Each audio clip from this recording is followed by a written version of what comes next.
Another common question that I've heard from a lot of you at the ArtistWorks Cello School is, how do you structure your practicing? How do you create a routine or a schedule that is optimal? And that's a great question. I will let you know the answer when I figure it out.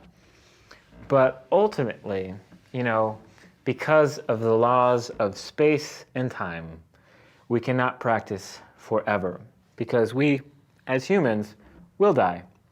And so creating an effective practice routine is really about prioritization, because as much as we would like to practice everything every day, that is sadly not practical and sustainable for most of us, at least not for our entire life, right? And so really the prioritization that I am always balancing is my short-term goals versus my long-term goals, okay? So a short-term goal would qualify as like the concert I have tomorrow that I need to learn music for, or the song I want to finish writing so that I can perform it next month, or even just sort of like, even if it's like something skill-based, like I want to learn how to learn this new chop pattern so that I can use it in my jam tomorrow, whatever. So there's going to be any number of short-term goals which are going to largely be linked to like performances or lessons or just like impending things on the calendar.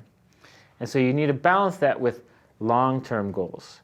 And long-term goals, the things I would qualify as those are just general skill building, improving a technique, whether it's improvisation through a certain level of chord changes, or working on cleaning up your chop patterns, or just like working on improving your shifting or your intonation. These are long-term goals that, for better or for worse, you're going to keep revisiting and keep building on through your entire life as a cellist. And so balancing long-term goals and short-term goals is where it's at. The teacher that I had for undergrad, the legendary Richard Aaron, he's like the technical guru of my generation of cellists. And he is the king of long-term goals. And he can get any cellist to play in tune with a good sound and with a healthy use of their body, because he's just got so many great ways to practice these basic skills and these long-term goals as a cellist. But I remember occasionally feeling frustrated when I was studying with him, where like I would have a concert like the next week and I didn't feel like my musical playing was like was getting to the point I needed to with like a specific piece. And so this is a balance that I'm very familiar with from my entire career as a cellist. And so the reason I'm kind of setting this up for you is because this is really up to you to define the importance of your short-term goals versus your long-term goals.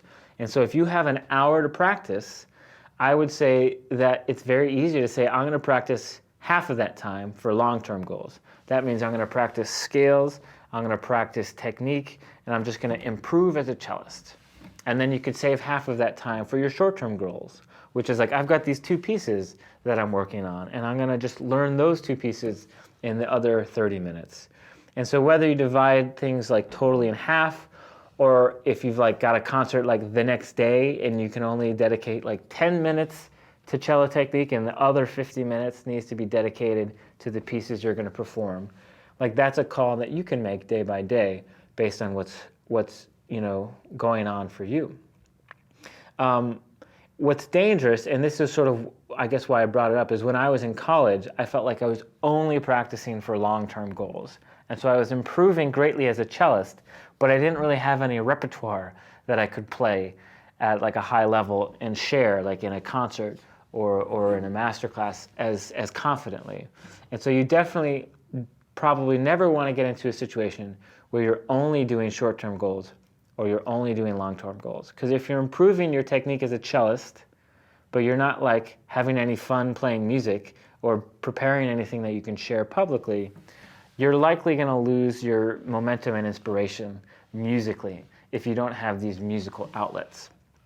And then conversely, if you're only practicing the pieces that you have to perform the next day and you're not like taking care of your technique and building new skills, then your playing can kind of stagnate and you'll end up just playing everything the same way.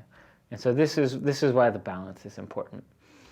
Kind of on top, like a meta level of thinking, you know, I've been talking about short-term goals versus long-term goals. Another way to talk about your practicing is discipline versus exploration. And this is something that I also think is very important, because if you have an hour to practice, like I said, it's very easy to say, okay, I'm going to do a half hour of scales, arpeggios, and etudes, and then a half hour of work on Haydn concerto and Bach, or, you know, bluegrass, or whatever your music is. But even that organization is inherently disciplined, and everything that you're going to do for that hour is already planned out and structured. And I think it's also very important to leave time in your practice session, and even schedule it as necessary, for explorative, creative playing. Because sometimes, you know, you can get really skilled at the cello just by like following all the directions that a teacher might give you, and just kind of like going through your homework assignment every day. And you can, you know, after a year realize that you never sat down and just tried to like create something and be creative, or improvise, or compose, or just play for the fun of it. And I think that's a really important part to include in your practice time. So if you have an hour to practice, like I would say, dedicate 10 or 15 minutes to like improvisation practice, where you don't really know what you're going to play, and that you can kind of separate that from like your normal technique practice and your normal music practice. And so that's another thing I would encourage you to do, is in your practice time, leave space to play music, either like purposely, creatively, and working on improvisation, or like even better, just like say, oh, I'm just going to play cello for the fun of it, and it doesn't matter what I play.